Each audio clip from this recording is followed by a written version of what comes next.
Alors, on y va avec notre jardinier Nicolas Brune qui est avec nous. Nicolas, c'est vrai que le jardin en septembre, après un été aussi chaud et sec, c'est quand même pas une mission facile quand on rentre.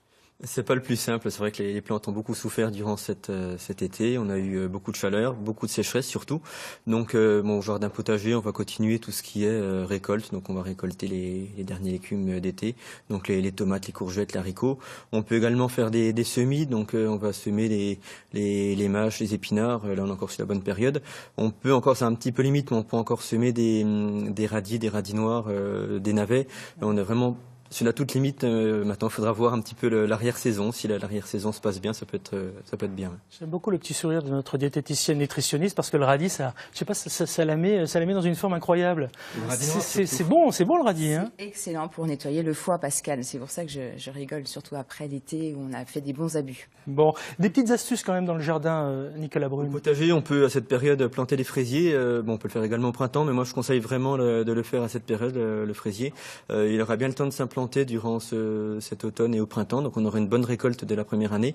Et petite astuce également pour les fraisiers, il faut bien fertiliser le sol, donc bien mettre du fumier, une bonne fumure pour vraiment bien les aider, car les fraisiers sont vraiment des plantes très gourmandes. Nicolas, j'en parlais à l'instant avec la météo, on n'aura pas tous de l'eau, et c'est vrai que l'arrosage, c'est un vrai problème dans le jardin. Il faut poursuivre l'arrosage, là? Il faut y aller? On va poursuivre l'arrosage, même si on a eu un week-end un petit peu humide. On va poursuivre les arrosages, donc on a toujours sous restriction d'eau, donc il faut faire attention, donc bien arroser avant 10h ou après 19h. Si vous avez un petit doute, n'hésitez pas à contacter votre mairie pour voir exactement ce qu'on peut faire au niveau de l'arrosage, mais on va continuer l'arrosage, ça c'est clair. Pour parler clair et pour revenir sur le potager, les épinards, la mâche, c'est maintenant? C'est en ce moment, oui. Ouais. On va les semer pour pouvoir les récolter cet hiver. Alors, évidemment, il y a le potager, mais il y a aussi le jardin d'ornement qui a beaucoup souffert, encore une fois. Sécheresse, chaleur cet été, c'est pas forcément facile, là aussi. C'est pas facile également. On a eu des problèmes d'eau donc au jardin potager. Le jardin d'ornement a souffert également. Surtout les jeunes plantations. Donc si vous avez fait des plantations l'hiver dernier ou au printemps, on va continuer à les arroser. Là, pareil, au niveau de l'arrosage, on peut arroser donc les plantations qui ont été faites depuis moins d'un an ou avant le 1er mai. Donc si vous avez des arbustes qui ont été implantés beaucoup plus tôt, donc là par contre on n'arrose pas.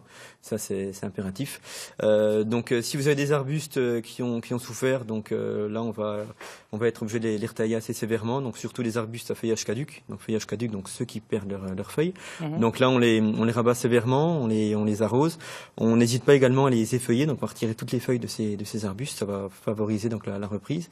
Par contre, si après vous avez des arbustes à feuillage persistant, donc qui gardent leurs feuilles en hiver, ou des conifères, là la reprise ce sera un petit peu plus délicat malheureusement. Sur la terrasse, sur le balcon, c'est pas toujours très évident, là aussi, ça a beaucoup souffert? Ça a beaucoup souffert. Bon, après, si vous avez des plantes annuelles, bon, bah là, on se pose pas la question, on les supprime. Maintenant, cette période, les plantes annuelles arrivent en fin de vie. Donc, on va les supprimer plutôt pour les remplacer par des plantes d'automne. Donc, on peut mettre des pensées, des petits chrysanthèmes, il y a des pommiers d'amour, des œufs. Il y a différentes choses qu'on pourra mettre pour se faire plaisir pour cet hiver.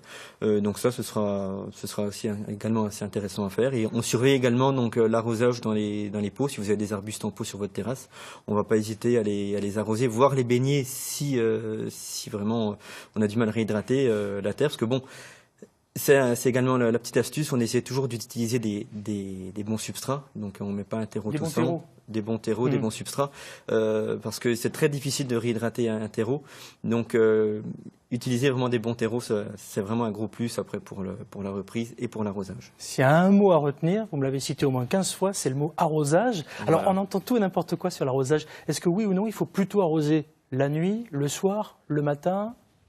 Il y a deux écoles, donc après il y a une école qui va vous dire vaut mieux arroser le matin, parce que bon, durant la nuit la plante n'utilisera pas d'eau, donc il vaut mieux utiliser le matin, arroser le matin, comme ça évitera les pertes d'eau, donc la plante utilisera un maximum d'eau.